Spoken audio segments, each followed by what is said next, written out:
Era un domingo soleado cuando mi vida se volteó por completo. No por el accidente en sí, que fue hasta tonto para alguien que ya había enfrentado tantas cosas pesadas en la carretera. Fue más bien por lo que vino después, por lo que descubrí, por la decisión que tomé en esa sala de hospital, que comenzó como una broma y terminó mostrando la verdad que trataba de ignorar desde hacía años. Mi nombre es Epifanio Salvatierra, 52 años a cuestas y más de 30 de ellos jalando duro como camionero.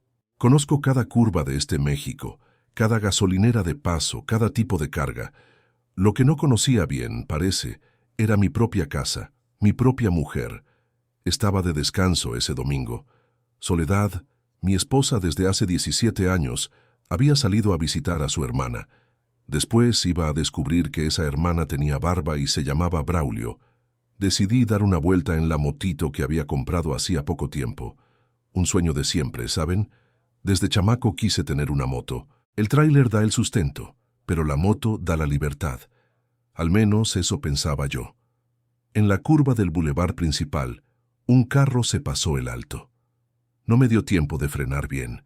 Me pegué contra su costado, salí volando por encima del cofre y caí del otro lado.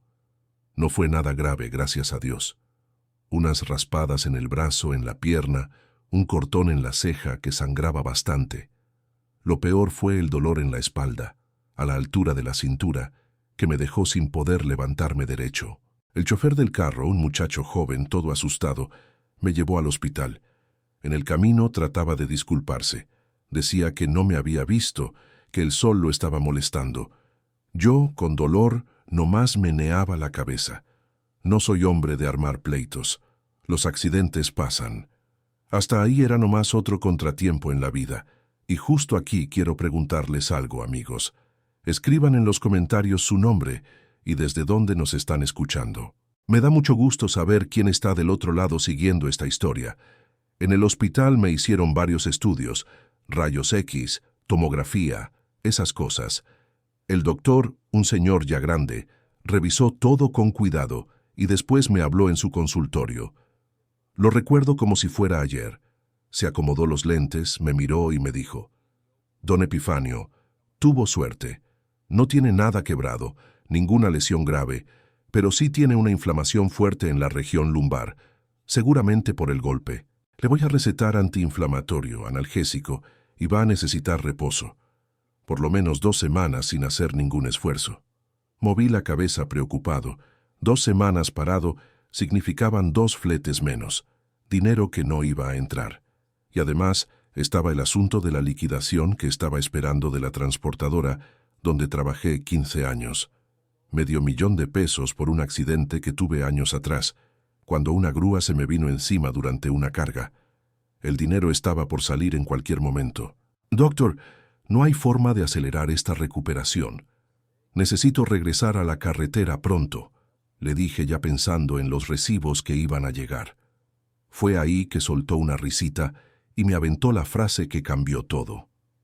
«Mire, don Epifanio, oficialmente tengo que decirle que necesita reposo absoluto. En la práctica usted podría hasta fingir que está paralítico por un tiempo, que nadie le podría demostrar lo contrario. Al menos le aseguraría el descanso que necesita». Estaba bromeando. Claro, era nomás una forma de decir que necesitaba descansar de verdad. Pero eso me prendió un foquito en la cabeza. Una idea loca de esas que uno tiene cuando está con dolor y la mente no está funcionando bien. O tal vez estaba funcionando demasiado bien. Hacía tiempo que andaba desconfiando de Soledad. Cositas pequeñas, ¿saben? El celular que escondía cuando me acercaba, las visitas cada vez más seguidas a la tal hermana, el dinero que desaparecía de la cuenta sin explicación, las llamadas que contestaba y hablaba bajito.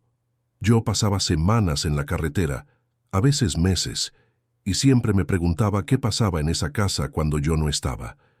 Y ahora, con $500,000 a punto de caer en la cuenta, la desconfianza nomás aumentaba.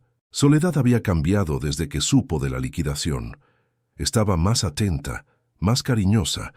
Hablaba de arreglar la casa, de comprar un carro nuevo, planes y más planes para nuestro dinero. Nuestro. Salí del hospital en ambulancia. Ellos insistieron por lo del dolor de espalda. Cuando llegamos a casa, Soledad estaba en la puerta, aparentemente preocupada. Corrió hasta la ambulancia, haciendo una escena que podría ganarse un premio de actuación. «Dios mío, Epifanio, ¿qué pasó? ¿Estás bien?» Los paramédicos le explicaron el accidente, le platicaron del reposo necesario. Yo me quedé callado, observando sus reacciones. Fue cuando tomé la decisión, ahí mismo, en ese instante.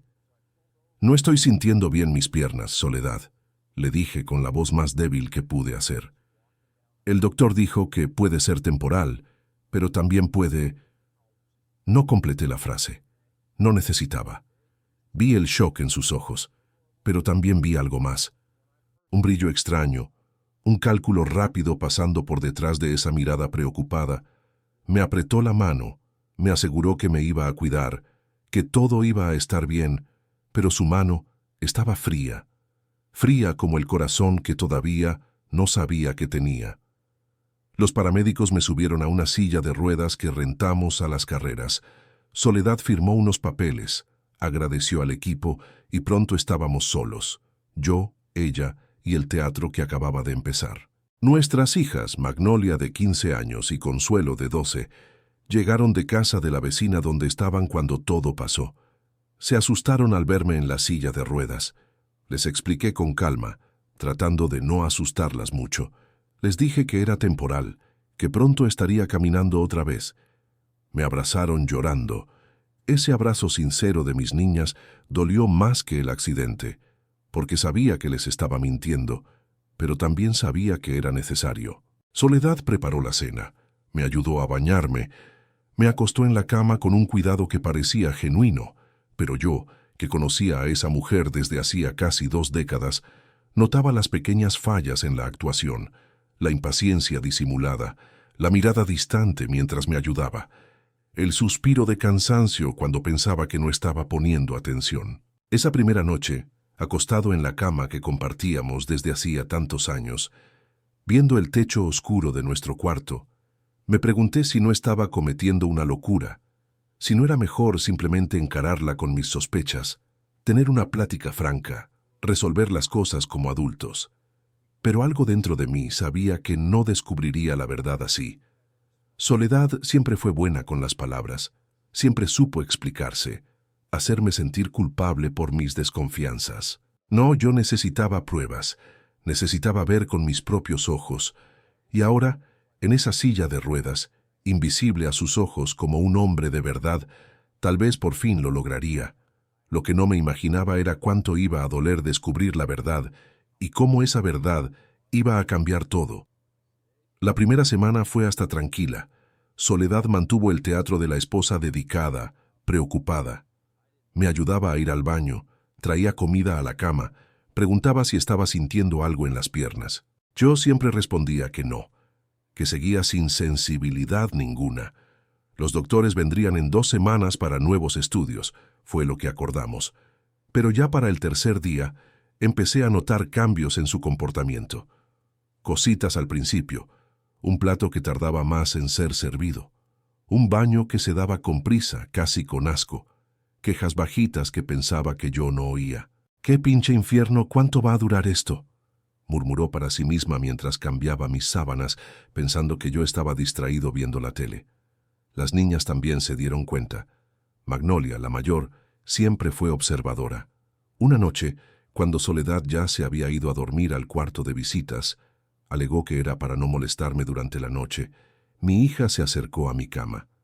«Papá, mi mamá está rara, ¿verdad?», me preguntó, los ojos atentos buscando confirmación en mi cara. «¿Cómo así, hija?», le regresé la pregunta tratando de no influir en lo que tenía que decir.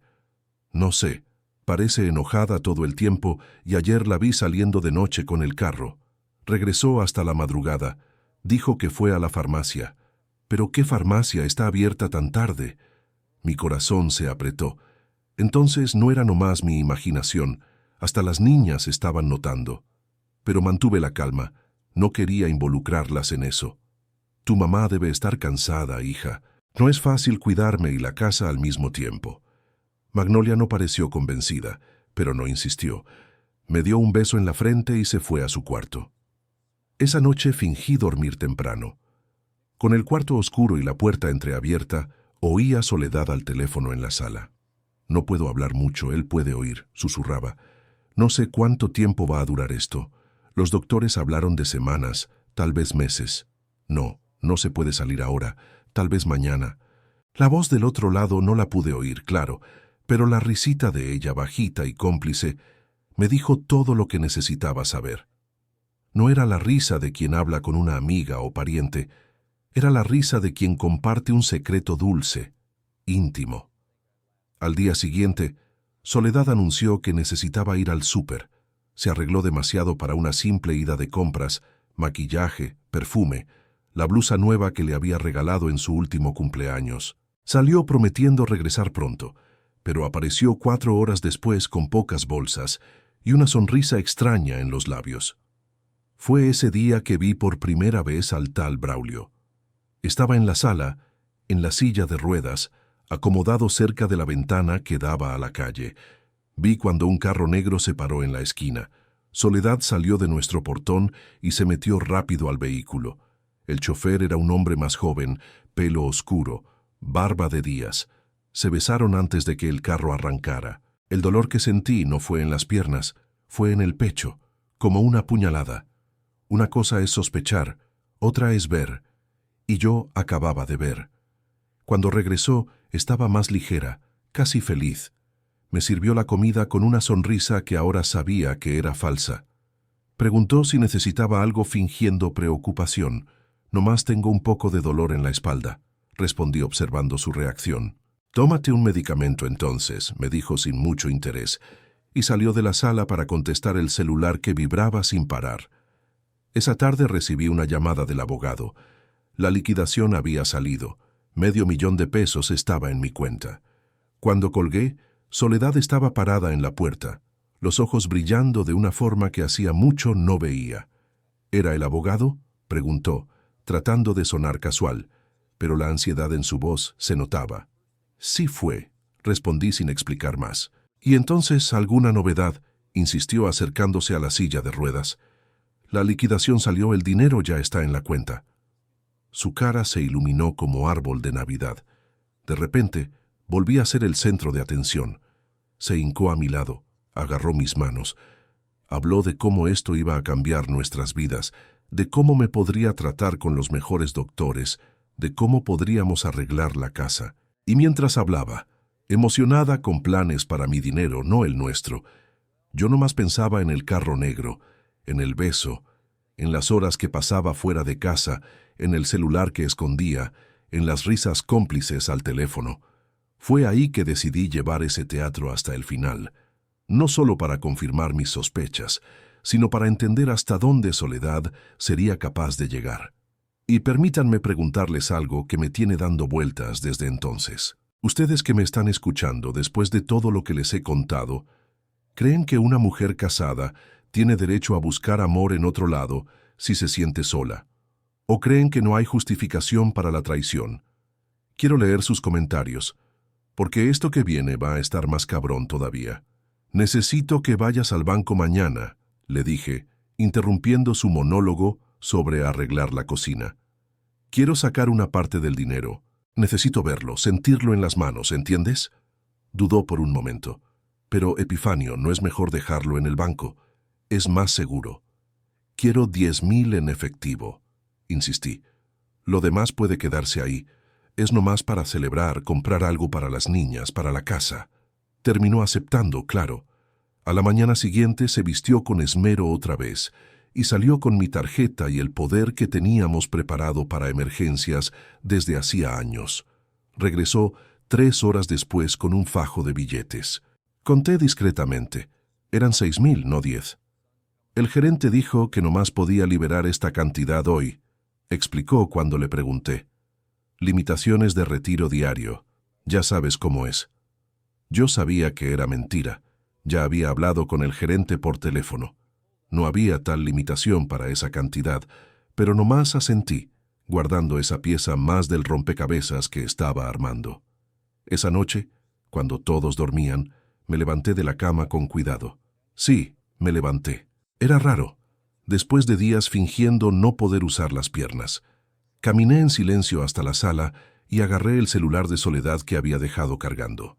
Por suerte o descuido, estaba desbloqueado. Los mensajes estaban ahí, decenas de ellos intercambiados con un contacto guardado como Braulio Servicio. Leí algunos, sintiendo cada palabra como un golpe en el estómago. No puedo esperar a verte mañana. El dinero salió. Pronto vamos a poder estar juntos de verdad. Él no sospecha nada. De verdad cree que está paralítico. Pobrecito. Tú te mereces a alguien que te haga feliz, no a ese viejo enfermo. El último mensaje era de él y dolió más que todos los otros. Viejo enfermo. Así me veían. Un obstáculo, un problema que superar. Un viejo enfermo con $500,000 en la cuenta. Regresé a la cama, el corazón pesado como plomo, pero ahora sabía, tenía certeza, y ya empezaba a formar un plan. No un plan de venganza escandalosa, no. Algo más sutil, más digno. Algo que me permitiera salir de esa situación con la cabeza en alto y, más importante, con el futuro de mis hijas asegurado. El teatro iba a continuar por un tiempo más, pero el final lo iba a escribir yo, no ellos. A la mañana siguiente desperté con una claridad que no sentía desde hacía años. Es raro cómo el dolor de la traición, después del shock inicial, puede traer una especie de lucidez, como si un velo hubiera sido quitado de mis ojos, permitiéndome ver todo con una nitidez espantosa. Soledad entró al cuarto con el desayuno en una bandeja, huevos revueltos, café, pan tostado, un servicio impecable de la esposa dedicada. Me sonrió, preguntó cómo había dormido. Respondí que bien, a pesar de algunos dolores. Acomodó mis almohadas con una solicitud que ahora sabía que era falsa y anunció que necesitaba salir. «Voy al mercado rapidito», dijo echándose perfume en el cuello. «Las niñas están en la escuela. ¿Te quedas bien solito un ratito?» Asentí, fingiendo una gratitud que ya no sentía. «Claro. Ve tranquila, nomás deja el celular aquí al lado por si necesito algo». Vi la duda en sus ojos. El celular, su línea directa con Braulio, quedarse conmigo, pero no podía negarse sin levantar sospechas. «Está aquí», dijo poniendo el aparato en la mesa de noche. «Pero regreso luego, ¿eh? Cualquier cosa nomás marca». En cuanto oí que se cerró la puerta de la entrada, me levanté.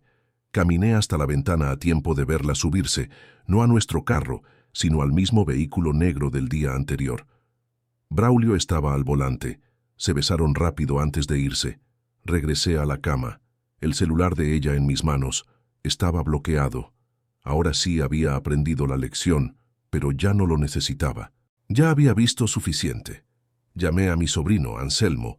Era técnico en computación, de confianza absoluta. Le expliqué la situación sin muchos detalles, nomás lo necesario. Le pedí que viniera en la tarde, cuando Soledad estuviera en casa, para arreglar la computadora. En realidad quería que instalara un programa de monitoreo en las cámaras de seguridad que teníamos en casa. Anselmo llegó puntual a las 3 de la tarde. Soledad había regresado hacía poco, sin las compras del mercado que supuestamente había ido a hacer. Lo presenté como si nada. «Soledad, llamé a Anselmo para que le eche un ojo a la computadora. Está muy lenta». Ella no mostró desconfianza. Anselmo cumplió su papel perfectamente, arreglando la computadora y discretamente configurando las cámaras para mandar imágenes a mi celular. Cuando terminó, le agradecí y se fue, no sin antes guiñarme el ojo discretamente. 3 días pasaron sin grandes incidentes. Soledad mantenía su rutina de salidas rápidas que duraban horas. Las niñas estaban en la escuela la mayor parte del tiempo y yo seguía mi papel de marido paralítico. Fue un miércoles que todo cambió. Soledad anunció que necesitaba resolver un problema en casa de su hermana, que se había reventado una tubería y necesitaba ayudar. Salió apurada, diciendo que regresaría antes de que las niñas llegaran de la escuela.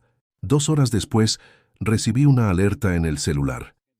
Movimiento detectado en la sala de casa. Abrí la aplicación y vi a Braulio entrando por la puerta principal como si fuera su propia casa.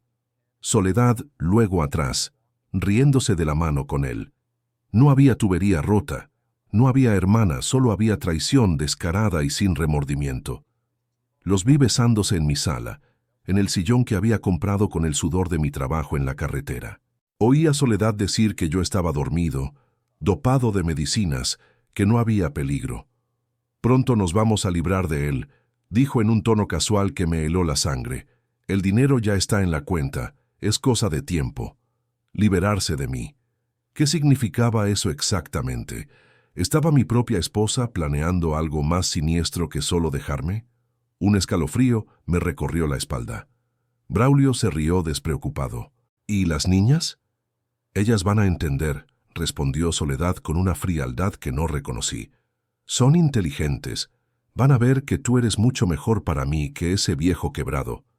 La plática siguió, cada palabra empeorando la situación. Hablaron de viajes que harían con mi dinero, de cómo venderían la casa en cuanto yo no fuera más un problema, de cómo las niñas pronto se acostumbrarían al nuevo papá. Yo grababa todo, cada palabra, cada plan, cada traición, no solo para tener pruebas en un eventual divorcio, sino para entender completamente la dimensión de mi ingenuidad, para nunca más permitirme ser tan ciego. Después de casi una hora, se fueron. Soledad dijo que necesitaba ir por las niñas a la escuela, que no podían sospechar nada todavía. Braulio salió por atrás, brincando la barda como un ladrón, que era en realidad un ladrón de hogares, de confianza, de dignidad. Cuando Soledad regresó con las niñas, yo estaba en la silla de ruedas en la sala, fingiendo ver televisión. Me miró con esa sonrisa falsa que ahora conocía tan bien y preguntó si necesitaba algo.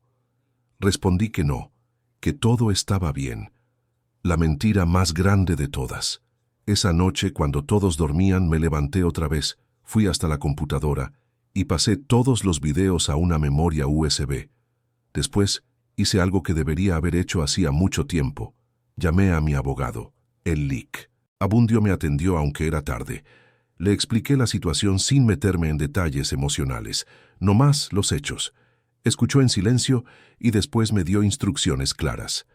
Documentar todo, no confrontar todavía, proteger el dinero de la liquidación. Siguiendo su consejo, a la mañana siguiente fui al banco. Era la primera vez que salía de casa desde que empezó la farsa. Esperé a que todos se fueran, me vestí, agarré un taxi y me fui directo a la sucursal. El gerente, que me conocía desde hacía años, se sorprendió al verme caminando normal. Pensé que usted estaba... Empezó. Es una historia larga, don Silverio. Lo interrumpí. Necesito su ayuda y su discreción. Le expliqué lo mínimo necesario. Abrí una cuenta nueva nomás a mi nombre. Pasé casi todo el dinero de la liquidación para allá, dejando nomás lo suficiente en la cuenta conjunta para no levantar sospechas inmediatas. Cambié contraseñas, cancelé poderes, bloqueé accesos. Cuando regresé a casa, retomé mi papel de marido inválido. Soledad no había notado mi ausencia. Estaba muy ocupada intercambiando mensajes con el amante para darse cuenta de que la casa había estado vacía por casi 2 horas. En la noche, acostado en la cama mientras oía a Soledad al teléfono en el baño, planeando su próximo encuentro con Braulio, sentí una calma extraña invadiéndome. No era resignación ni conformismo, era la tranquilidad de quien finalmente ve el camino a seguir. El teatro estaba llegando a su fin, pero el último acto lo iba a escribir yo, no ellos, y sería un final que ninguno de ellos podría predecir. A ver, déjenme hacerles una pregunta y quiero que sean honestos. Apuesto a que ni siquiera van a darle like a este video. ¿O sí? Demuéstrenme que me equivoco. Dense una oportunidad de sorprenderme y háganle clic a esa manita arriba. A ver si se animan. En la semana siguiente, decidí apretar un poco más el cerco. Necesitaba entender hasta dónde Soledad iba a llegar con esa farsa, hasta qué punto estaba dispuesta a engañarme. Soledad, la llamé una mañana mientras pasaba por la sala. Necesito que vayas al banco hoy. Se paró, visiblemente interesada. Cualquier mención al banco en los últimos días despertaba en ella una atención especial. ¿Qué pasó? ¿Algún problema con el dinero?, preguntó, tratando de sonar casual, pero no pudo esconder completamente la ansiedad en la voz. No, nada de eso. Es que necesito sacar un dinero más grande. Quiero comprar un regalo para las niñas, algo especial, tal vez una computadora nueva para cada una. Y también pensé en dar el enganche de un carro mejor para ti. Sus ojos brillaron. Era fascinante y doloroso al mismo tiempo ver cómo la simple mención de gastos significativos la animaba. «¿Cuánto quieres que saque?», preguntó ya agarrando la bolsa. «Unos 30.000», respondí, observando atentamente su reacción. «Creo que alcanza para hacer todo eso y todavía sobra un poco». Dudó por un segundo y casi pude ver las ruedas girando en su mente. 30.000 era mucho dinero en efectivo, dinero que sería fácil de desviar, de esconder. «¿Estás seguro, Epifanio? Es mucho dinero para tener en casa». «Estoy seguro, quiero hacer esas compras pronto. Las niñas se lo merecen, tú te lo mereces. Yo pues no es como que pueda gastar en muchas cosas ahora, ¿verdad?», dije, señalando la silla de ruedas con un gesto triste. Aceptó rápido y salió, no sin antes darme un beso en la frente, un gesto que antes me hubiera dado consuelo, pero que ahora nomás me daba asco. En cuanto se cerró la puerta, agarré el celular y llamé al gerente del banco. Ya había hablado con él antes, explicándole parcialmente la situación. Él, que me conocía desde hacía años, aceptó ayudarme. «Don Silverio, mi esposa va para allá a sacar 30.000. Ella tiene el poder, así que va a poder, pero quiero que registre todo, cada peso que salga de la cuenta, y si es posible, saque una copia de las cámaras de seguridad de ella en la ventanilla». El gerente, entendiendo la gravedad de la situación, aceptó. Colgué y esperé. Soledad regresó casi 4 horas después. Por el tiempo que anduvo fuera, era obvio que no había ido nomás al banco.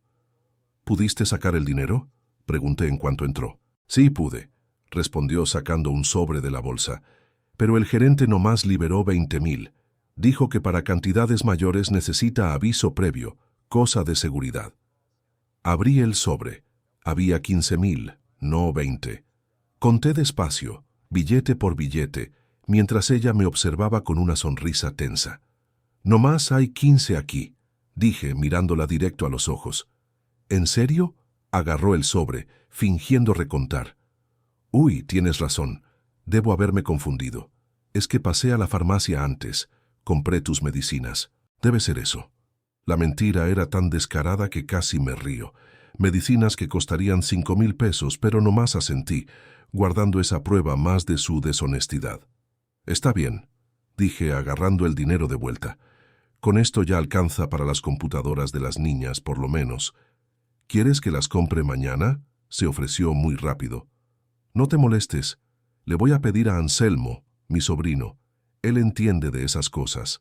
Va a conseguir mejor precio». La decepción en su cara fue casi cómica. Una oportunidad más de desviar dinero que acababa de quitarle de las manos. Esa noche recibí un mensaje del gerente del banco. Me había mandado por correo las copias de los recibos y un videíto de la cámara de seguridad. Soledad había sacado los 30.000 completos. 15 habían desaparecido en el camino entre el banco y nuestra casa. En los días siguientes intensifiqué mi plan. Con ayuda de Anselmo instalé más cámaras por la casa, incluyendo una en el cuarto. Contraté a un investigador privado para seguir a Soledad y Braulio, documentar sus encuentros, descubrir dónde vivía él, dónde trabajaba, quién era realmente. El investigador me trajo información valiosa. Braulio no era nomás un amante cualquiera, era un estafador conocido especializado en mujeres casadas, con maridos ausentes o vulnerables. Ya había hecho esto antes. Seducir, manipular, ayudar a desviar dinero y después desaparecer cuando ya no había nada más que sacar. Soledad no era nomás una traidora, era también una víctima, aunque no lo supiera todavía. Mientras tanto, seguí con mi farsa del marido paralítico. Las consultas médicas que debían pasar las fui aplazando. Yo mismo llamaba, fingiendo ser de la clínica, e informaba a Soledad de los cambios de fecha. Ella no cuestionaba, probablemente aliviada con cada día adicional que ganaba para sus planes. Las niñas estaban cada vez más desconfiadas del comportamiento de la mamá. Magnolia especialmente me miraba diferente, como si supiera que algo no cuadraba en mi historia, Era demasiado inteligente para no notar las inconsistencias, los momentos en que me olvidaba de fingir debilidad o limitación. Una tarde, mientras Soledad había salido en otra de sus citas inaplazables, Magnolia entró a mi cuarto sin tocar. Yo estaba parado, agarrando un libro del librero. Me quedé helado al verla en la puerta, los ojos muy abiertos de sorpresa. «¿Papá?», murmuró confundida. ¿Tú puedes caminar?» Por un momento pensé en correr de vuelta a la silla e inventar una excusa cualquiera, pero estaba cansado de mentir. Al menos a mis hijas, estaba cansado de fingir. «Puedo, hija», respondí sentándome en la orilla de la cama. «Siempre pude». Se acercó todavía en shock. «¿Pero por qué? ¿Por qué mentir sobre esto?» Respiré hondo. ¿Cómo explicar algo tan complejo, tan doloroso a una adolescente de 15 años? ¿Cómo decirle que su mamá estaba traicionando a su papá, planeando abandonarlos, desviando dinero que debía asegurar el futuro de ella y su hermana? Es complicado, Magnolia. Empecé escogiendo cuidadosamente las palabras. Descubrí algunas cosas sobre tu mamá, cosas que me lastimaron mucho. Necesitaba tiempo para entender qué estaba pasando, para protegerme, para protegerte a ti y a tu hermana.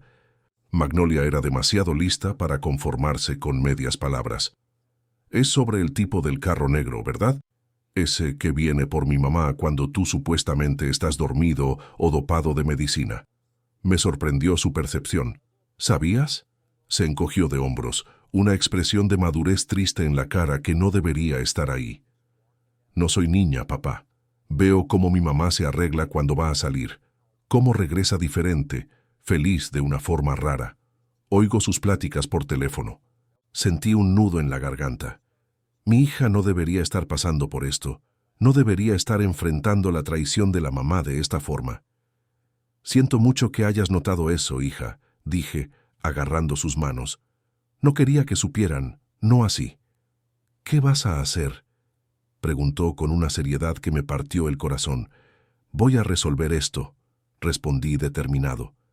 El domingo, cuando tu abuela venga a almorzar con nosotros, voy a ponerle punto final a esta historia. Nomás te pido que no le digas nada a tu hermana todavía. Consuelo es muy chica para entender. Magnolia asintió con los ojos aguados. Te vas a divorciar de mi mamá, ¿verdad? Probablemente sí, hija. Algunas cosas no tienen arreglo. Me abrazó fuerte, como no lo hacía desde hacía años. Sentí sus lágrimas mojando mi camisa y las mías bajando silenciosamente por la cara. Te amo, papá, murmuró. Yo también te amo, hija. Tú y tu hermana son lo más importante de mi vida. Nunca lo olvides. Cuando Magnolia salió del cuarto, me sentí al mismo tiempo más ligero y más determinado. El teatro estaba a punto de tener su gran final y sería un espectáculo que nadie en esa casa jamás olvidaría. El domingo se acercaba, y con él el momento de la verdad. Tenía todo planeado hasta el más mínimo detalle. Mi mamá vendría a almorzar con nosotros, como hacía una vez al mes, cuando yo estaba en casa. Ella no sabía nada sobre mi farsa, sobre las traiciones de Soledad, sobre el dinero desviado. Sería una testigo imparcial para lo que estaba a punto de pasar. El viernes, 2 días antes del gran final, recibí más información del detective que había contratado. Braulio tenía un historial todavía peor de lo que imaginábamos. Se había involucrado con por lo menos 3 mujeres casadas más en los últimos 5 años, siempre siguiendo el mismo patrón: seducción, manipulación, desvío de dinero y abandono. Una de ellas hasta había intentado suicidarse después de que él desapareció con todos sus ahorros. Don Epifanio, me dijo el detective por teléfono, este sujeto es peligroso, no en el sentido de violento, pero es calculador. Sabe exactamente lo que está haciendo, y su esposa, con todo respeto, parece estar completamente ciega. Le agradecí la información y colgué. El reporte completo llegaría por correo, con fotos, prints de conversaciones que había logrado hackear, testimonios de las otras víctimas, todo documentado, todo listo para ser usado, si era necesario. Esa noche, Soledad parecía especialmente animada. Sirvió la cena cantando. Trató a las niñas con una dulzura que hacía semanas no mostraba, Hasta trajo mi plato favorito. Sentado en la mesa, viendo esa escena casi perfecta de familia feliz, sentí una punzada de nostalgia. Hubo un tiempo en que esto era real, en que éramos de verdad una familia unida. Cuando yo regresaba de los viajes largos en la carretera y era recibido con amor genuino, no con esta falsedad ensayada. «Estás diferente hoy», comenté mientras recogía los platos. «Estoy feliz», respondió simplemente. «Las cosas finalmente están mejorando, ¿no crees?». Asentí sin explicar más. Para ella las cosas estaban mejorando porque tenía un plan en marcha, porque veía un futuro sin mí, con Braulio, gastando mi dinero. Para mí, las cosas estaban mejorando porque pronto me liberaría de esa farsa, de ese dolor constante. El sábado, día anterior al enfrentamiento, le pedí a Anselmo que viniera a instalar una cámara más, esta vez en la sala, estratégicamente posicionada para captar todo lo que pasaría durante el almuerzo del domingo. También le pedí un último favor. «Necesito que hagas copias impresas de todas las pruebas», le dije mientras ajustaba la cámara. «Fotos, prints, estados de cuenta, todo. Tráelas mañana bien temprano, antes de que llegue mi mamá, antes de que despierte Soledad». Anselmo, que se había vuelto mi brazo derecho en esa operación, asintió sin dudar. «Cuenta conmigo, tío. Estaré aquí a las 7 de la mañana». Esa noche no pude dormir bien. Me quedé repasando mentalmente el plan, anticipando reacciones, preparándome emocionalmente para lo que estaba por venir. No iba a ser fácil exponer la traición de Soledad frente a mi mamá, de mis hijas, iba a ser doloroso para todos. Pero era necesario. La verdad, por más dura que fuera, necesitaba salir a la luz.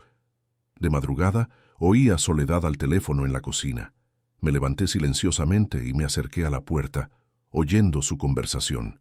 «¿Ya está todo listo para el puente?», preguntaba, la voz baja pero animada. «Ya reservé la posada en Valle de Bravo. 3 días, no más tú y yo. Él ni se va a dar cuenta que salí. Le voy a decir que voy a visitar a mi mamá. El dinero ya está apartado. Saqué otros 5,000 hoy. No puedo esperar». El puente era la semana siguiente. 3 días con Braulio en una posada usando mi dinero, y yo ni debía notar su ausencia. La audacia era casi admirable. Regresé a la cama antes de que notara mi presencia. Las piezas del rompecabezas se acomodaban cada vez más. Lo que había empezado como una desconfianza vaga, una intuición, ahora era una certeza dolorosa y bien documentada. El domingo llegó soleado y caluroso, como si el clima quisiera contrastar con la tormenta que estaba a punto de formarse dentro de nuestra casa.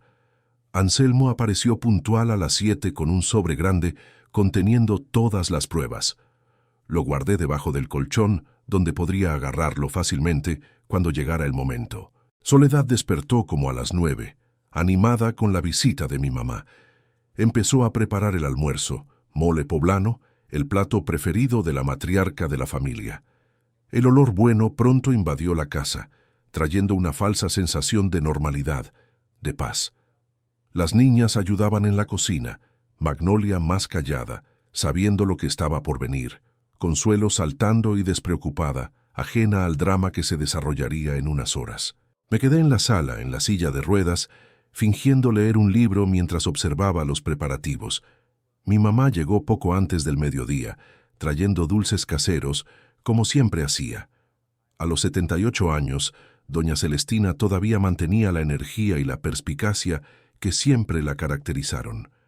Abrazó a las nietas con entusiasmo, saludó a Soledad con cariño y vino hasta mí, inclinándose para besar mi frente. «¿Cómo te sientes, mijo?», preguntó, la preocupación genuina en sus ojos.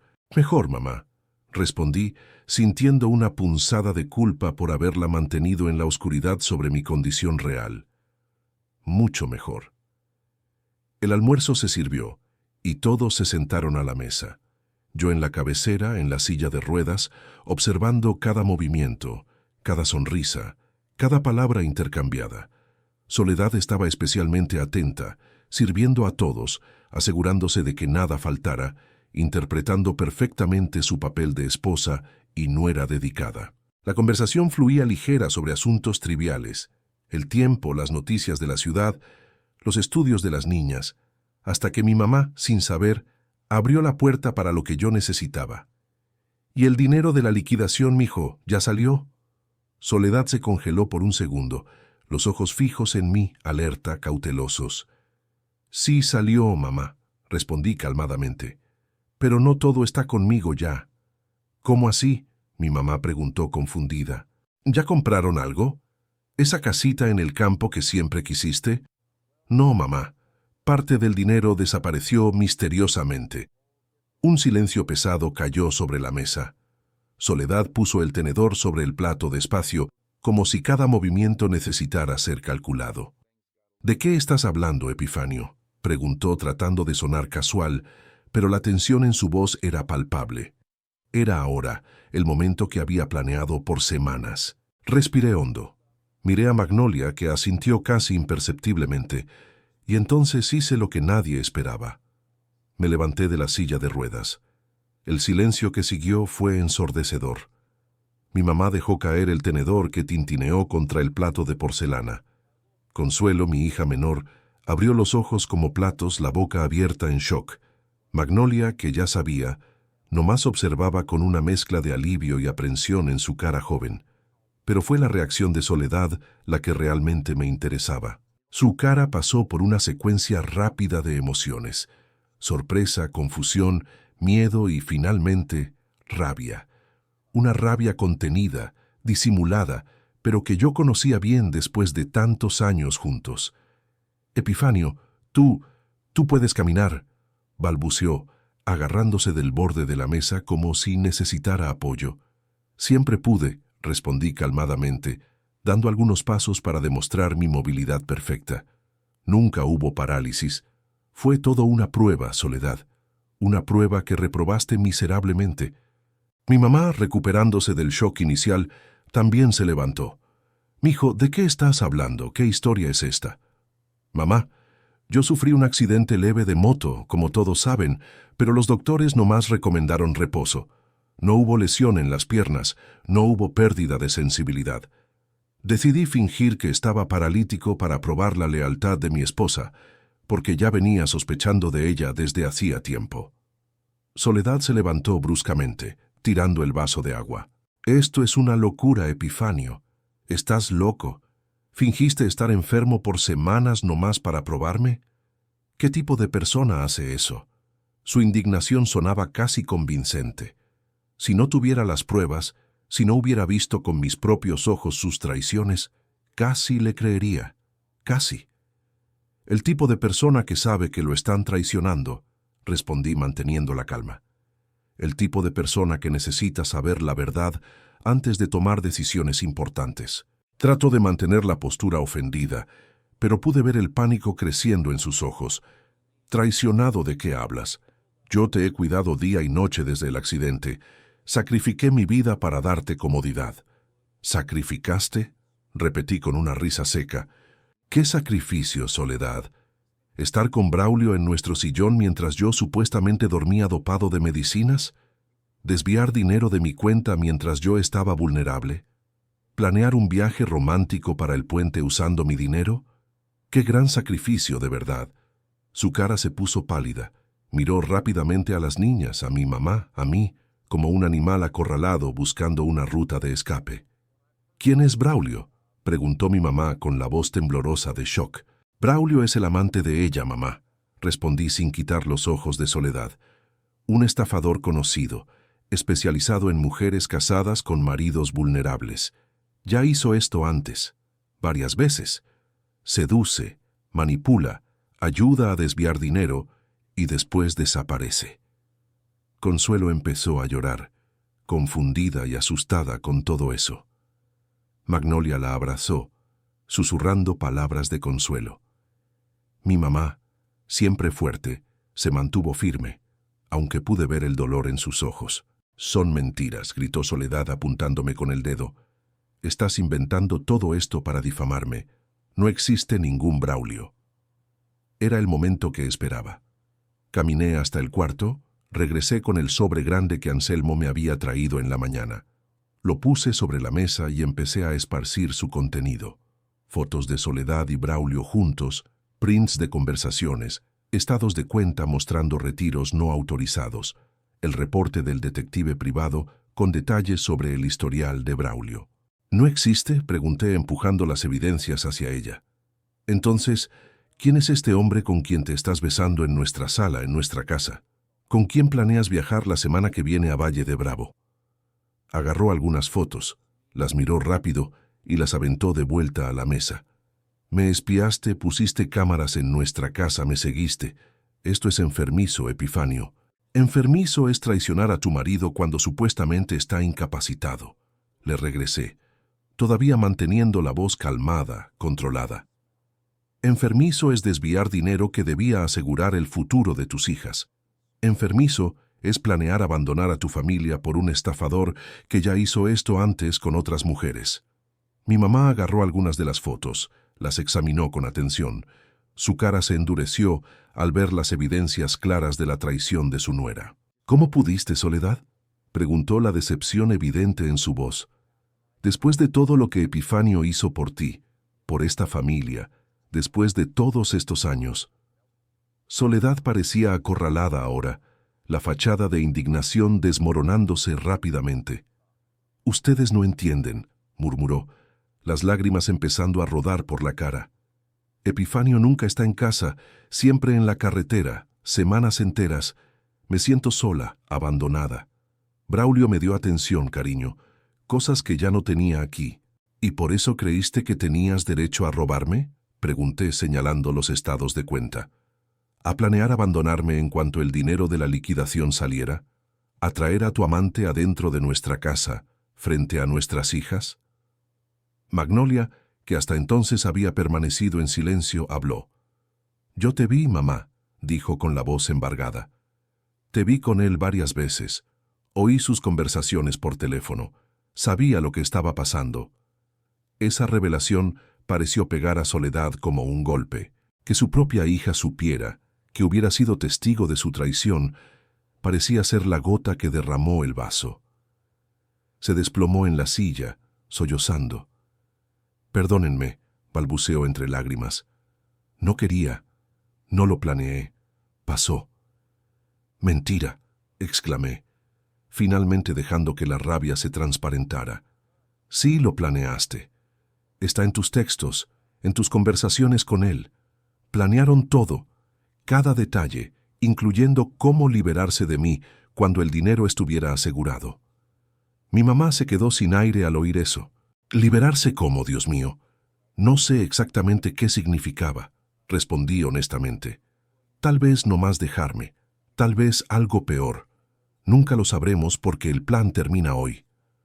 Me volteé hacia Soledad, que ahora parecía más chica, disminuida por la exposición de sus mentiras. «Quiero que te vayas de esta casa antes de que termine el día. Puedes llevarte tu ropa y objetos personales, nada más. Las niñas se quedan conmigo».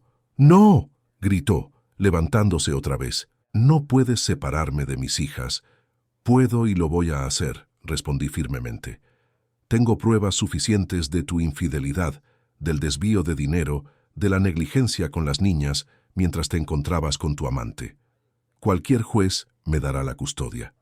Consuelo, todavía llorando, miraba de mí a su mamá confundida y asustada. Magnolia la abrazó más fuerte, como queriendo protegerla, no solo de lo que estaba pasando, sino de lo que vendría después. «Por favor, Epifanio», suplicó Soledad cambiando de táctica. «¿Podemos platicar sobre esto, resolverlo como adultos? No necesitamos destruir nuestra familia por un error». «¿Un error?», repetí, incrédulo. «Un error es olvidarse de pagar un recibo. Un error es llegar tarde a una cita. Lo que hiciste fue una decisión consciente, repetida, planeada. No fue un error, fue una traición».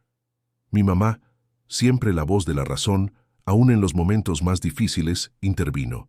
«Las niñas no necesitan ver esto», dijo señalando a Magnolia y Consuelo. «Vengan, niñas, vamos a mi cuarto a ver un poco de televisión mientras sus papás platican». Magnolia dudó, mirándome. Asentí levemente, agradecido por la sensatez de mi mamá. Salieron de la sala dejándome a solas con Soledad. Cuando estuvimos solos, trató de acercarse, tocar mi brazo. Retrocedí instintivamente.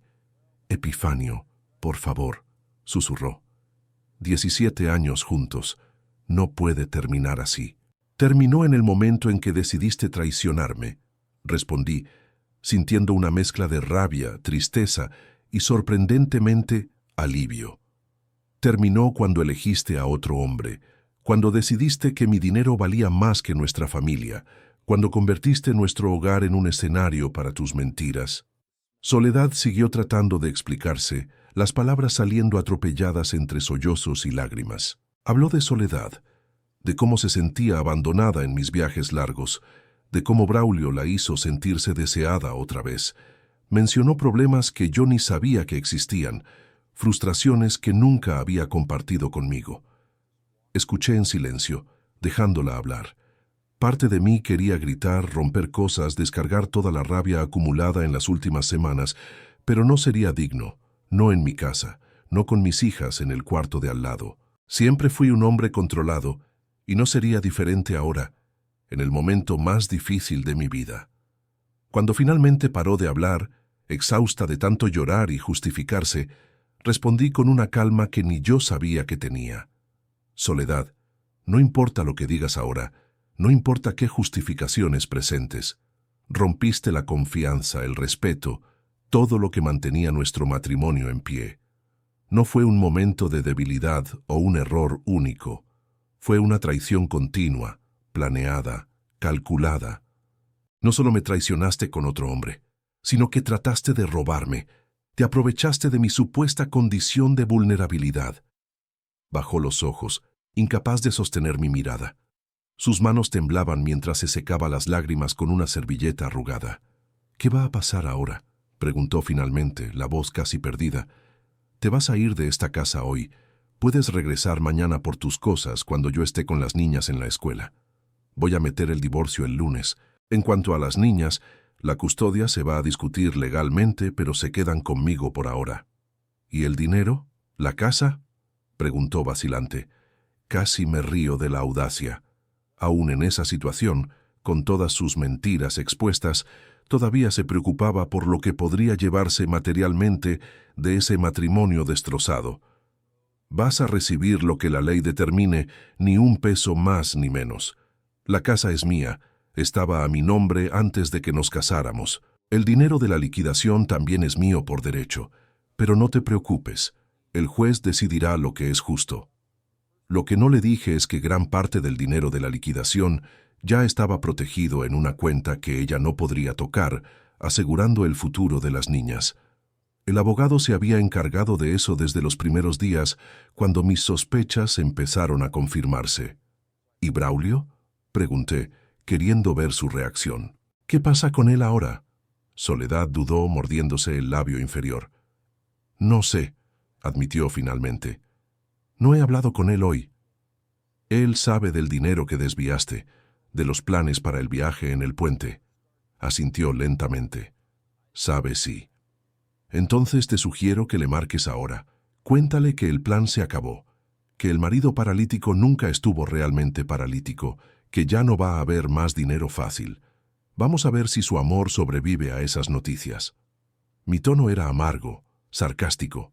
No me enorgullecía de eso, pero era humano. El dolor transforma a las personas, endurece corazones que antes eran pura bondad y comprensión. Para mi sorpresa, Soledad agarró el celular. Con las manos temblorosas, marcó un número y lo puso en altavoz sin que yo se lo pidiera. Tal vez era su último gesto de arrepentimiento, o solo un intento de mostrarme que estaba dispuesta a enfrentar las consecuencias. Braulio contestó al tercer timbrazo. «Hola, amor. ¿Todo listo para más tarde?». Su voz era jovial, despreocupada, la voz de alguien que no tenía idea de la tormenta que estaba a punto de golpearlo. «Braulio», empezó Soledad, la voz todavía embargada por el llanto. Se acabó. Epifanio descubrió todo. Él nunca estuvo paralítico. Estaba fingiendo para probarme. Sabe de nosotros, del dinero, de todo. Hubo un largo silencio del otro lado de la línea. Cuando Braulio finalmente habló, su voz había cambiado completamente. Ya no había cariño, solo frialdad y cálculo. «Me estás mamando, ¿verdad?». «¿Cómo que estaba fingiendo? ¿Qué pedo es ese, Soledad?». «Es verdad», respondió, las lágrimas volviendo a caer. Él tiene pruebas, fotos nuestras, conversaciones, todo. Contrató hasta un detective. Sabe quién eres, lo que hiciste con otras mujeres antes. Otro silencio, más pesado todavía. Casi podía oír las ruedas girando en la mente de Braulio, calculando pérdidas, evaluando riesgos, buscando salidas. Oye, Soledad, yo tengo que irme ahorita. Luego hablamos, ¿sí? Y colgó. Así de simple, sin explicaciones, sin consuelo, sin promesas de que enfrentarían eso juntos. Solo un adiós apresurado ante la primera señal de problemas. La cara de Soledad mostraba un nuevo dolor ahora. El dolor de quien acaba de darse cuenta de que fue usada, manipulada, que el gran amor por el cual arriesgó todo, matrimonio, familia, reputación, no era más que un juego de intereses. Él nunca me amó, ¿verdad? Murmuró, más para sí misma que para mí. Probablemente no, respondí sin placer en confirmar lo obvio. Hombres como Braulio no aman a nadie más que a sí mismos y al dinero que pueden conseguir. Soledad dejó caer el celular sobre la mesa, derrotada. Ya no había lágrimas, solo un vacío desolador en su mirada. En ese momento, casi sentí lástima. Casi. Pero entonces recordé todo lo que había hecho. Cómo planeó abandonarme cuando supuestamente más la necesitaba. Cómo estaba dispuesta a quitarles a nuestras hijas la seguridad financiera que tanto luché por construir. Voy a arreglar mis cosas, dijo finalmente, levantándose con dificultad, como si hubiera envejecido 10 años esa tarde. Mejor así, respondí sin moverme. Llévate nomás lo esencial hoy. Lo demás lo agarras después, cuando las cosas estén más calmadas. Asintió y caminó lentamente hacia el cuarto, los hombros caídos, la postura derrotada. Me quedé ahí sentado en la mesa de la cocina, rodeado por las evidencias de la traición. Fotos, prints, reportes, sintiendo una mezcla de alivio y devastación. Mi mamá regresó a la sala después de un rato, sola. Las niñas están viendo una película, explicó, sentándose a mi lado. Consuelo todavía está confundida, pero Magnolia la está cuidando. Esa niña es fuerte como tú, mijo. Asentí agradecido por su presencia, por el apoyo silencioso que siempre me dio en los momentos difíciles. No quería que terminara así, mamá. 17 años de matrimonio. Agarró mi mano entre las suyas, arrugadas por el tiempo, pero todavía fuertes y seguras. A veces, mijo, las cosas necesitan acabar para que otras puedan empezar. Hiciste lo que tenías que hacer. Ahora es mirar para adelante, pensar en las niñas, reconstruir tu vida. ¿Cree que exageré con todo el teatro de la parálisis? Pensó por un momento antes de responder. Fue extremo, sí, pero entiendo por qué lo hiciste. A veces necesitamos certezas antes de tomar decisiones que cambian vidas. Y al final, descubriste la verdad, que es lo que importa. Nos quedamos en silencio por unos minutos, nomás absorbiendo todo lo que había pasado. Afuera, la tarde del domingo seguía soleada, ajena al drama que se desarrollaba dentro de nuestra casa. Los pájaros cantaban, los niños jugaban en la calle. La vida seguía su curso imperturbable. Soledad reapareció media hora después, cargando una maleta chica. Se había cambiado de ropa, usaba jeans simples y playera, muy diferente de la ropa provocativa que venía escogiendo en los últimos tiempos. Su cara estaba lavada, sin maquillaje, los ojos hinchados de tanto llorar. ¿Puedo despedirme de las niñas?, preguntó, la voz casi inaudible. Dudé.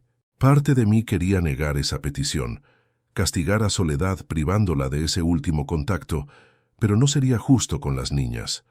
Puedes, respondí finalmente, pero que sea rápido y no prometas cosas que no puedes cumplir. Ellas ya están confundidas suficiente. Asintió y caminó hacia el cuarto donde estaban las niñas. Oí murmullos, algunos sollozos, después silencio. Cuando regresó, tenía marcas frescas de lágrimas en las mejillas. «Ya me voy, entonces», dijo, parándose en la puerta. «¿Para dónde? Todavía no sé». «Tienes la casa de tu hermana», sugerí sin mucha convicción, «o de alguna amiga». «Me las voy a arreglar», respondió, acomodándose la correa de la bolsa en el hombro. «Siempre me las he arreglado». Por un momento breve, nuestras miradas se encontraron. Ya no había rabia ahí, ni acusaciones. solo la constatación silenciosa de que algo que tomó años para construirse había sido destruido en semanas. Un matrimonio, una familia, una vida compartida, todo reducido a escombros por los que ya nadie quería luchar. «Adiós, Epifanio», dijo simplemente, y salió cerrando la puerta detrás de sí con un clic suave, que de alguna forma sonó más definitivo que cualquier portazo. Los días que siguieron fueron como navegar en aguas turbulentas, sin mapa ni brújula. Tuve que explicarles a las niñas de la mejor manera posible por qué mamá ya no estaba en casa, por qué papá de repente podía caminar normalmente y qué significaba todo eso para el futuro de ellas. Consuelo, con sus 12 años, fue la que más sufrió inicialmente. Lloraba en las noches llamando a la mamá. No entendía por qué no podían simplemente hacer las paces, como después de una pelea normal. Magnolia, más madura a los 15, comprendía mejor la situación, pero eso no hacía el dolor menos intenso, solo diferente, más silencioso, más contenido. Soledad regresó 2 días después, como habíamos acordado, para buscar el resto de sus cosas. Descubrí que se estaba hospedando en casa de una amiga, no con Braulio. Por lo que Magnolia me contó después, él había desaparecido completamente. No contestaba llamadas, no respondía mensajes, como una rata abandonando el barco que empieza a hundirse. El divorcio se inició formalmente una semana después del enfrentamiento. Mi abogado, Lick Abundio, me aseguró que todo se haría de la forma más rápida y justa posible. Con las evidencias que teníamos de la traición y el desvío de dinero, la división de bienes se inclinaría naturalmente a mi favor, así como la custodia de las niñas. No quiero destruirla, le expliqué al abogado durante una reunión. Nomás quiero proteger a mis hijas y lo que conseguí con mi trabajo. Lick Abundio asintió comprensivo. Entiendo, Epifanio. Vamos a manejar esto con dignidad pero sin ceder sus derechos. La noticia se regó rápidamente por el barrio, como era de esperarse. Las miradas de lástima, los cuchicheos cuando pasaba, las preguntas disfrazadas de preocupación. Todo eso era parte del paquete de un divorcio escandaloso en una ciudad chica. Por más que tratara de proteger a las niñas, sabía que ellas también sentían el peso de esas miradas, de esas conversaciones interrumpidas cuando se acercaban. Fue en una tarde particularmente difícil, después de ir por Consuelo a la escuela y darme cuenta de que había llorado durante la clase, que tomé una decisión. Estábamos sentados en la cocina, ella comiendo un sándwich sin mucho entusiasmo, yo tratando de encontrar palabras de consuelo que simplemente no llegaban. «Papá», dijo de repente dejando el sándwich a la mitad, «¿por qué no nos vamos de aquí a un lugar donde nadie nos conozca?» La pregunta me agarró desprevenido, no por la idea en sí, que ya había pasado por mi cabeza varias veces en las últimas semanas, sino por venir de ella, tan joven y aún así tan consciente de lo que necesitábamos. «¿Te gustaría eso, hija? ¿Cambiar de ciudad, de escuela, dejar a tus amigos?» Se encogió de hombros, un gesto que cargaba más madurez que cualquier palabra. «Aquí todos nos miran raro. Las amigas de mi mamá ya no me hablan en la escuela. Los demás andan cuchicheando. Yo nomás quiero empezar de nuevo, ¿sabes?»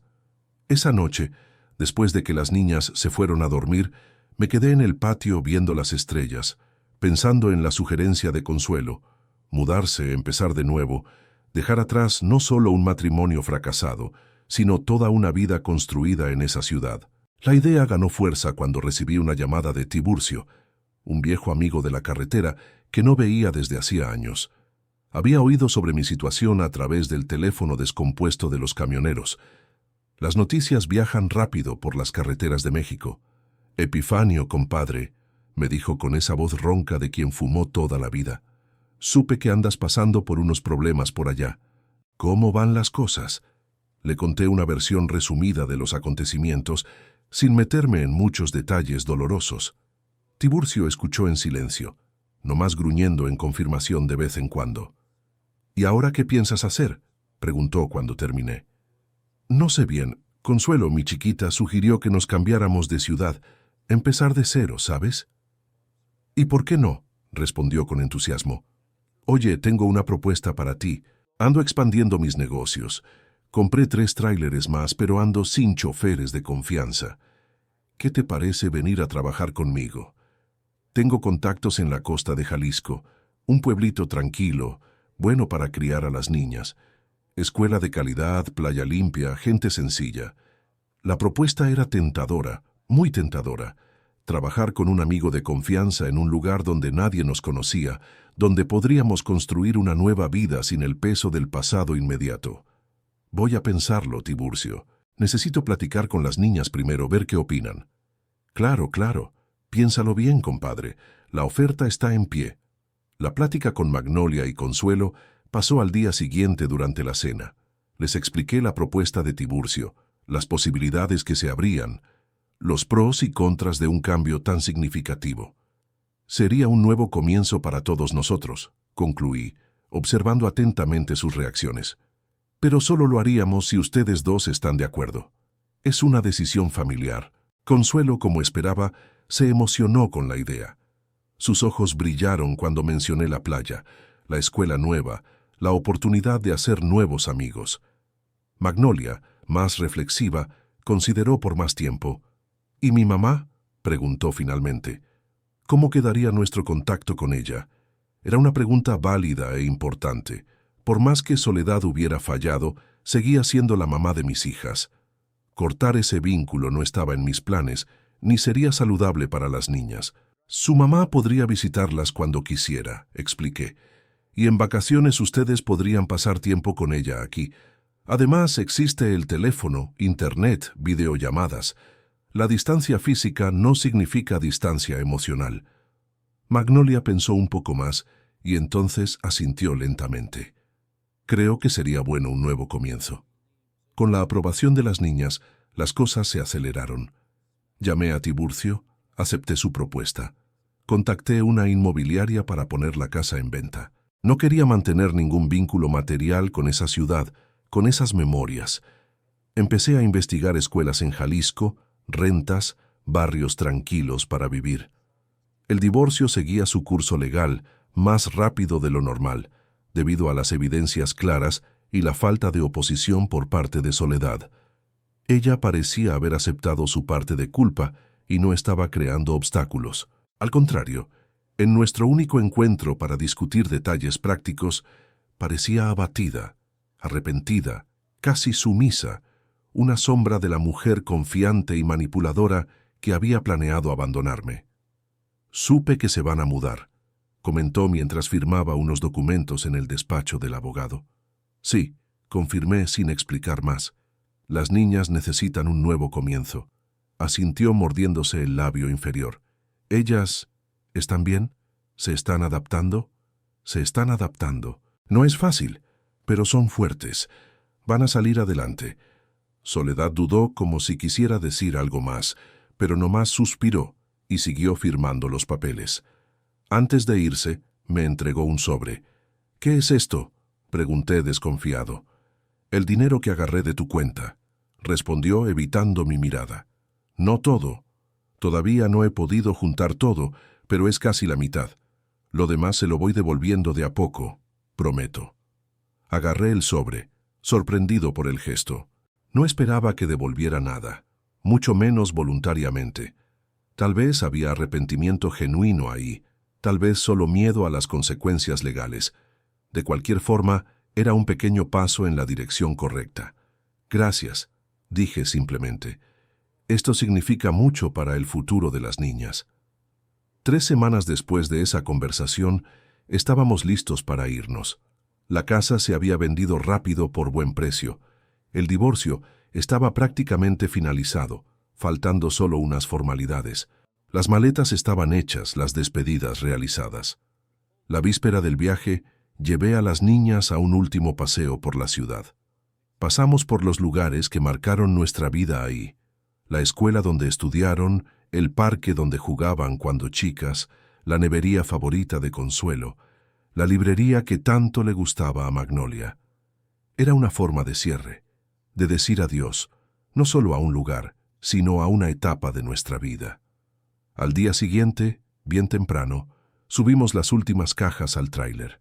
No el viejo Kenworth que me acompañó por tantos años en la carretera, sino un modelo más nuevo, más cómodo, que Tiburcio había mandado para recogernos. Nuestra nueva vida empezaba con un vehículo nuevo, un símbolo del nuevo comienzo que nos esperaba. Las niñas se subieron a la cabina, animadas, a pesar de la nostalgia evidente en sus miradas. Eché un último vistazo a la casa que ya no era nuestra, a la calle donde vivimos tantos momentos buenos y malos. No había rabia o amargura en esa mirada final, solo aceptación. Lo que había pasado, pasó. Ahora era hora de seguir adelante.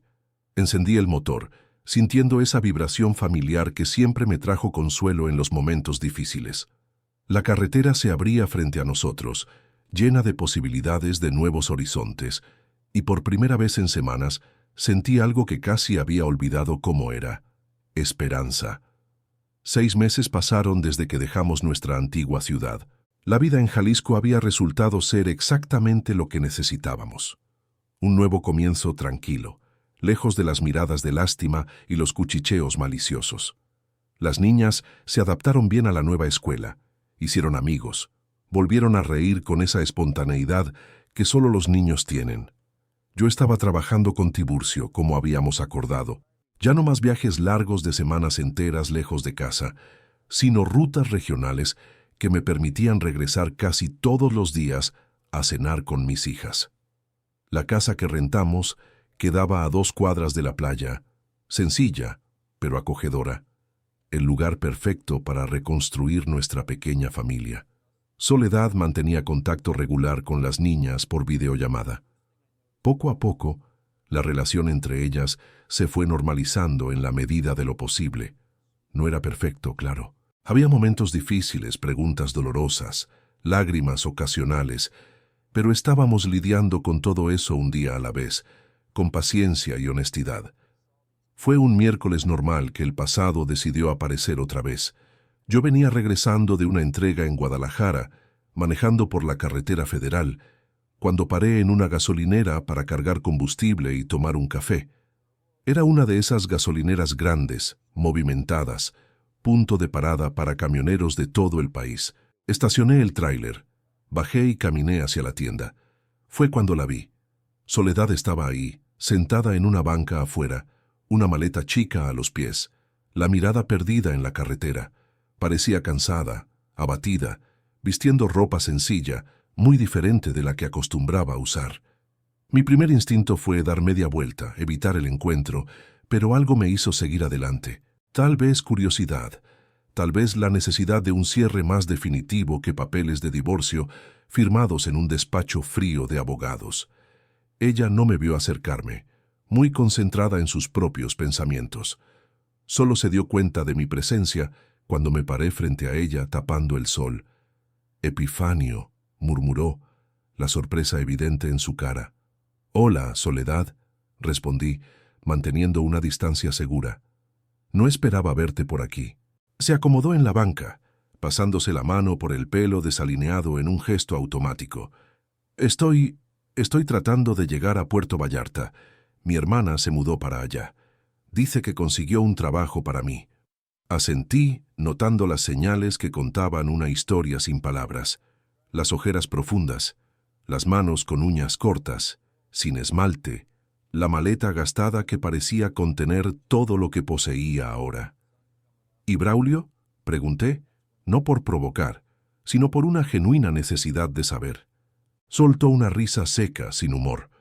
Desapareció al día siguiente, ese domingo, bloqueó mi número, se esfumó. Supe después que hizo lo mismo con otras mujeres. Tenías razón sobre él. No dije, «te lo dije», ni ninguna otra frase de venganza barata. No había satisfacción en ver a Soledad en esa situación, solo una tristeza distante por lo que pudo haber sido y no fue. «Las niñas están bien», dije cambiando de tema. Se adaptaron rápido a la nueva ciudad. Magnolia está pensando en estudiar veterinaria y Consuelo entró al equipo de voleibol de la escuela. Una sonrisa genuina iluminó brevemente la cara cansada de Soledad. Me contaron en las llamadas. «Parecen felices. ¿Lo están?» «Sí», confirmé, dentro de lo posible. Un silencio incómodo se instaló entre nosotros. Tantas cosas que decir y al mismo tiempo nada más que decir. Lo que habíamos sido uno para el otro, marido y mujer, compañeros, familia, ahora era solo un recuerdo distante, manchado por decisiones que no se podían deshacer. «Necesito un aventón», dijo finalmente, los ojos fijos en el suelo. «Llevo horas esperando, pero nadie para».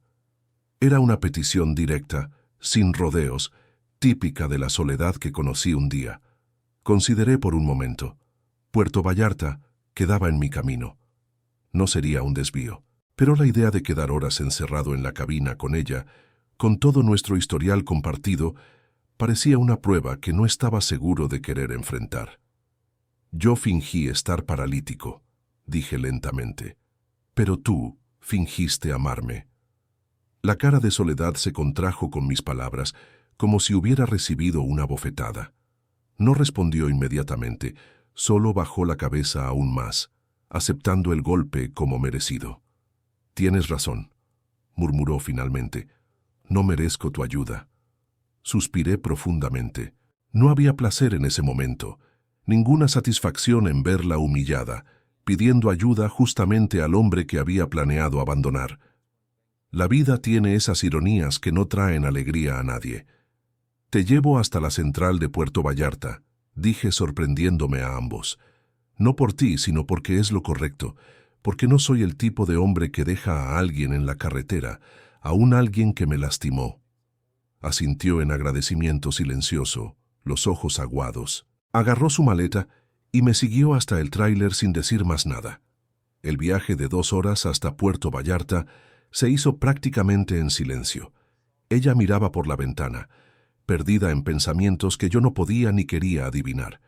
Yo mantenía los ojos en la carretera, en el tráfico, en los letreros, en cualquier cosa que no fuera la mujer sentada a mi lado, tan familiar y al mismo tiempo tan extraña. Cuando llegamos a la central, estacioné el tráiler y apagué el motor. Ella agarró la bolsa, dudó por un momento. «Gracias por el aventón», dijo simplemente. «Y perdón por todo. Sé que no cambia nada, pero necesitaba decirlo». Asentí, aceptando las disculpas por lo que valían. No era perdón, eso tal vez vendría con el tiempo, o tal vez nunca. Era solo reconocimiento de que sus palabras habían sido dichas, oídas, registradas. «Buena suerte, Soledad», respondí. «Espero que encuentres lo que buscas». Abrió la puerta, bajó del tráiler y cerró sin voltear atrás. La observé mientras caminaba hacia la entrada de la central, una figura solitaria cargando no solo una maleta, sino el peso de sus propias decisiones. Entonces encendí el motor y seguí mi camino. Esa noche, regresando a casa, a mis hijas, a nuestra nueva vida, reflexioné sobre todo lo que había pasado. Sobre confianza rota y corazones partidos, sobre mentiras que destruyen y verdades que liberan, aun cuando duelan. Me di cuenta de que mi decisión de fingir estar paralítico había revelado más que solo la traición de Soledad. Me había mostrado mi propia fuerza, mi capacidad de enfrentar la verdad, por más dolorosa que fuera, y seguir adelante. Me había enseñado que a veces es necesario perder algo que creíamos valioso para descubrir lo que realmente importa, y lo que realmente importaba me estaba esperando en casa. Magnolia y Consuelo, mis hijas, mi verdadero tesoro. Ellas habían heredado lo mejor de mí, y sí, también lo mejor de Soledad. A pesar de todo, seguíamos conectados a través de ellas, de una forma que ninguna traición o rencor podría borrar. Cuando entré a casa esa noche, fui recibido con abrazos y sonrisas, con preguntas sobre mi día e historias sobre el de ellas.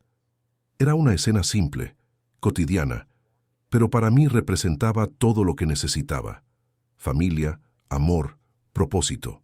Tarde, después de que las niñas se fueron a dormir, me senté en el patio, viendo el cielo estrellado de Jalisco, el mismo cielo que cubría nuestra antigua ciudad, que cubría a Soledad donde quiera que estuviera ahora, que cubría a cada persona viviendo su propia historia de amor, traición, pérdida y nuevo comienzo.